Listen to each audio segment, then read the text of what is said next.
Vou falar aqui das coisas que me chamaram a atenção no discurso do Trump, né? É, Depois a gente tenta fazer um apanhado assim, mas para resumir o resumo, eu acho que é um novo jogo, é um novo processo de relações no mundo, nas sociedades, que está sendo introduzido, né? Eu estava falando com amigos também que é como se nós fôssemos assim astrônomos, amadores, né? Mas se tivéssemos então de repente a oportunidade de testemunhar aí o nascimento de uma galáxia, de repente a gente estuda as coisas nos livros, de repente nós estamos vendo agora uma galáxia nascendo ali, os planetas se chocando, as estrelas e tal, isso que está talvez exagerando um pouquinho, mas a gente, né, precisa assim, imagens claras para entender as coisas e eu acho que essa é uma imagem, mas acho que não é muito exagero não, muita coisa nova realmente é, vindo por aí, né? Então eu vou comentando assim na ordem basicamente cronológica do discurso. Eu não sei aqui se os colegas da academia já passaram para vocês aí a versão traduzida do discurso, mas vale a pena, enfim, claro, muitos de vocês já sabem diretamente o inglês, senão vale a pena ver, obviamente, o discurso todo, mas eu vou então pela ordem do que ele falou, as coisas que me chamaram a atenção, tá? Começa por uma definição, é como se fosse o nome da novela, né?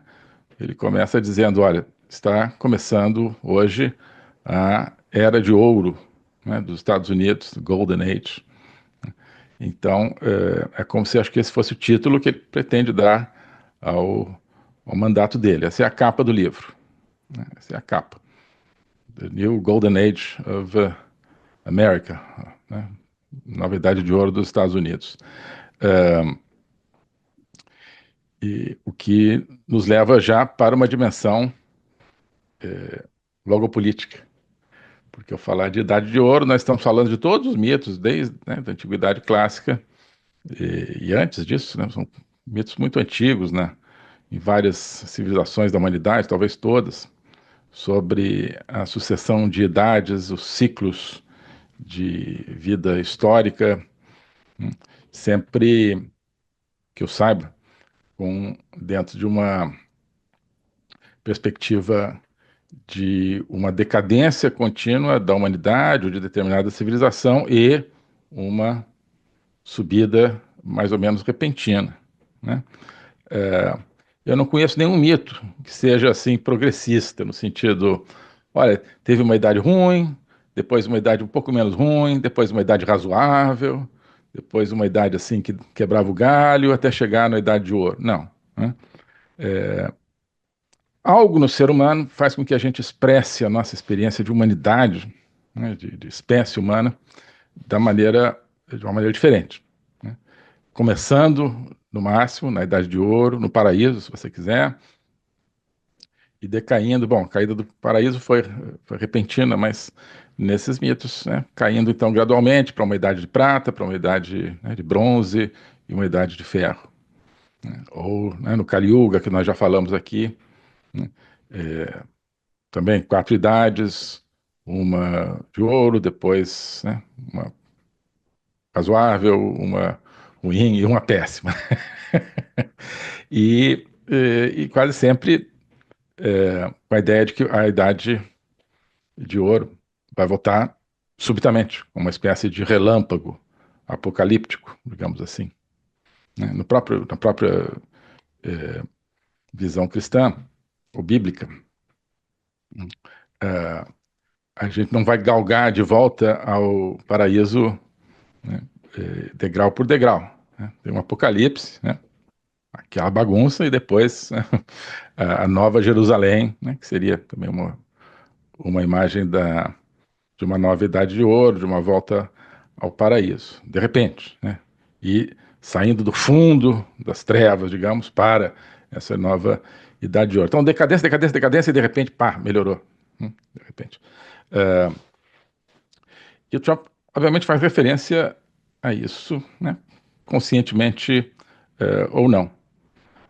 Quem fala de idade de ouro está falando, queira ou não, de todos esses mitos e da percepção de que estamos vivendo uma idade de ferro, ou uma Kali Yuga, uma idade das trevas, e que, né, a chegada a uma idade de ouro ela é repentina, ela é um relâmpago. Hum?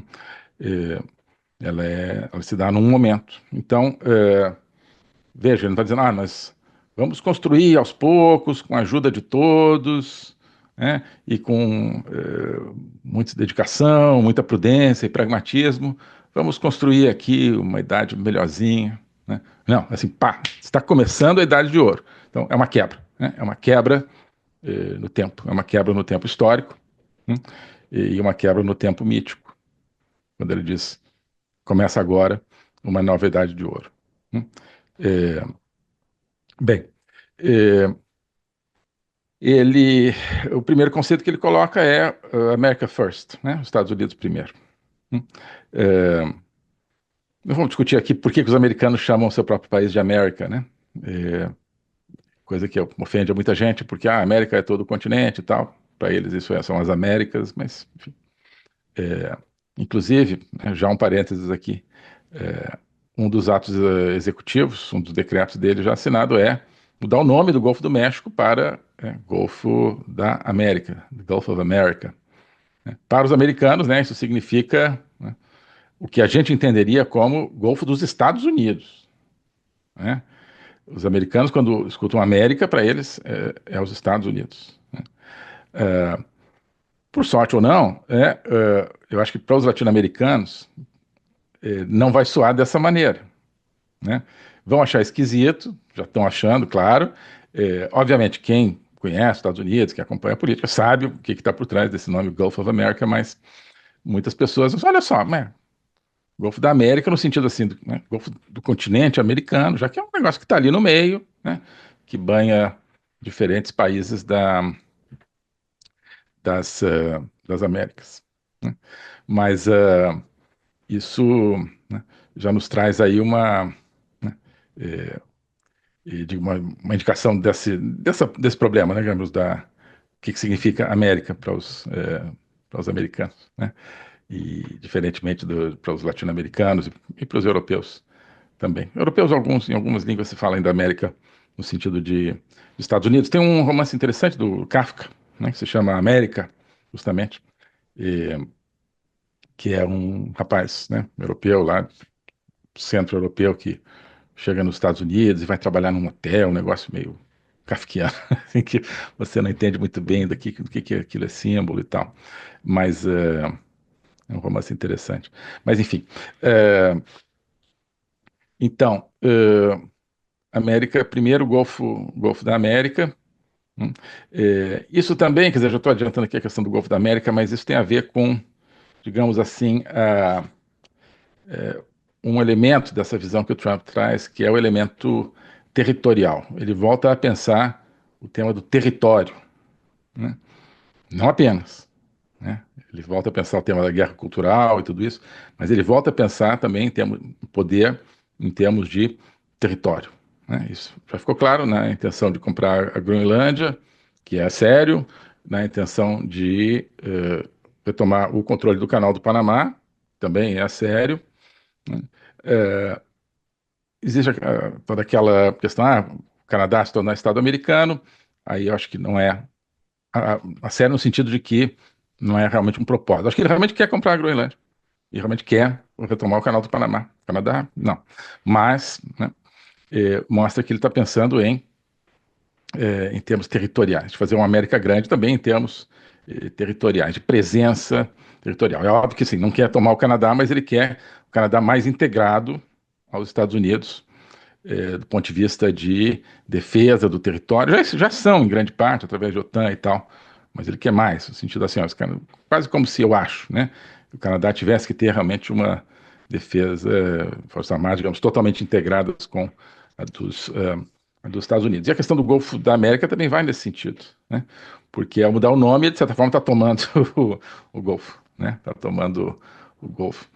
Por que chama Golfo do México? Esse Golfo que é tão importante para nós. E, tá vendo, você não viu os números, mas você olha no mapa, visivelmente parece que realmente a costa mais extensa no Golfo do México é a dos Estados Unidos, mais extensa que a do México, né? E aí tem Cuba, né? menos extensa. Mas, visivelmente, parece que a costa americana, norte-americana, é mais extensa que a mexicana. Então, né, por que Golfo do México?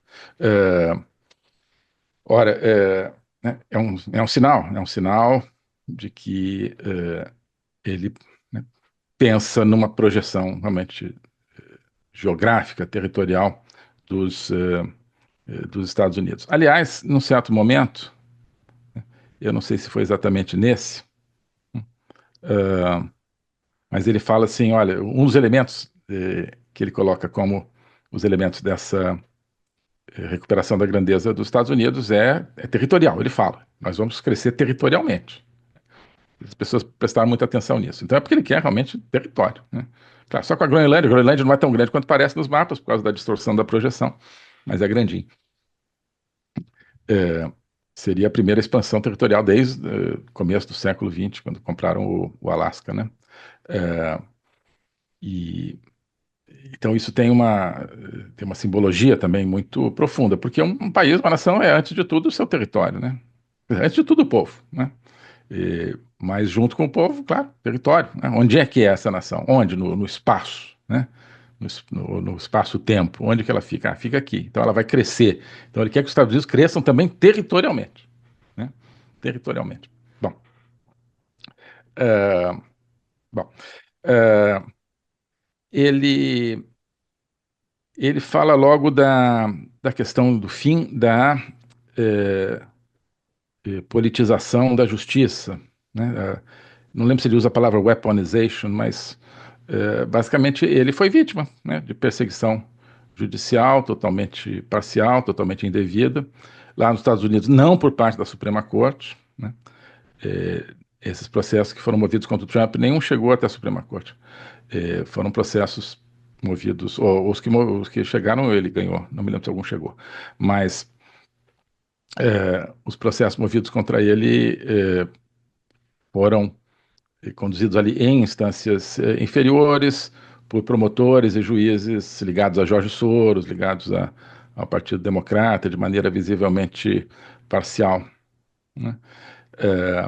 Os Estados Unidos têm uma peculiaridade que o Departamento de Justiça, ele corresponde, por um lado, ao nosso Ministério da Justiça, como parte do Executivo, mas ele corresponde também ao nosso Ministério Público. Eles não têm um Ministério Público separado, né? Portanto, a ideia é que esse braço de Ministério Público, ou seja, né, de acusação pública, tenha que ser independente, embora seja parte do Executivo, e não foi, né, instrumentalizado. A Polícia Federal deles, que é o FBI, né, deu busca e apreensão lá em Mar-a-Lago, na casa do Trump, de maneira totalmente desnecessária, não encontraram nada, né? É, tentaram de tudo para incriminar o Trump, e ele então já começa, olha, isso aqui vai parar, né? É, os adversários dirão, ele quer fazer com a oposição agora o que ele sofreu. Não sei, né? Não sei. Mas essa mensagem de despolitização da justiça é fundamental, sobretudo se você vê nos Estados Unidos como é um modelo de democracia, uma referência, pelo menos, de democracia, né?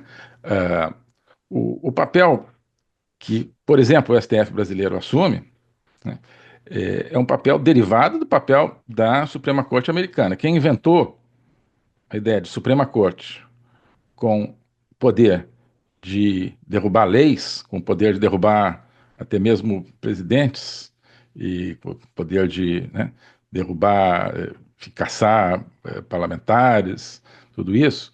Ou seja, quem criou a ideia de uma Suprema Corte tão forte quanto o Executivo foi a Constituição Americana, no final do século XVIII. Uh, Isso depois foi ganhando corpo com o tempo, mas a ideia está lá.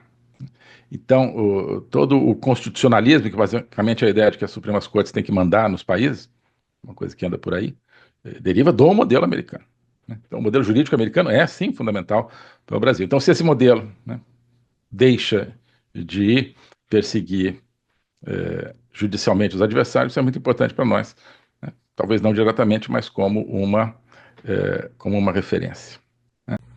Oi, pessoal. Estamos aqui nesse começo de 2025, estamos no começo do que pode ser um mundo novo. Todo o projeto totalitário, globalista, sociedade de controle, totalitarismo chinês, russo, terrorismo, Foro de São Paulo, tudo isso de repente está na defensiva. Por quê? Donald Trump, Estados Unidos, criando uma aliança, querendo criar uma aliança internacional de defesa da liberdade, de defesa do mundo livre, de promoção ativa do mundo livre. Isso está mudando o jogo para todos nós, inclusive no Brasil. Nos últimos anos nós estivemos aí totalmente cercados por um projeto totalitário de censura, tanto no Brasil quanto no mundo. Isso de repente pode mudar e pode ser a grande esperança para nós brasileiros que estávamos aí praticamente sem esperança de uma mudança nos últimos tempos. A gente está analisando tudo isso na Academia Folha Política. A Academia Folha Política é um projeto onde eu tenho o meu curso de logopolítica, onde a gente discute a realidade da política nacional e internacional à luz da filosofia, da história, dos fundamentos da civilização ocidental. Lá eu tenho também a Agenda Liberdade, que é um formato totalmente inovador aí, de conversa direta entre os integrantes da academia e eu próprio, né? Não é apenas assim um chat, é uma interação direta através de Zoom. Isso é um projeto novo que a gente tem e estamos lançando várias outras iniciativas, tudo isso dentro da Academia Folha Política. E você tem acesso agora, se quiser entrar neste momento na Academia Folha Política, a uma promoção especial. Nós estamos oferecendo todo esse material, novo material todas as semanas, com tudo aquilo que já está lá. Nos últimos 3 anos já estamos trabalhando nisso. Estamos oferecendo tudo isso por R$ 330 no formato da anuidade e R$ 37 por mês no formato da mensalidade. Tá? Promoção especial de começo de ano. Aproveite. R$ 330 a anuidade, 37 mensalidade. Tudo isso você pode descobrir aqui. Clique no link, faça parte da Academia Folha Política. Te espero lá. Um abraço.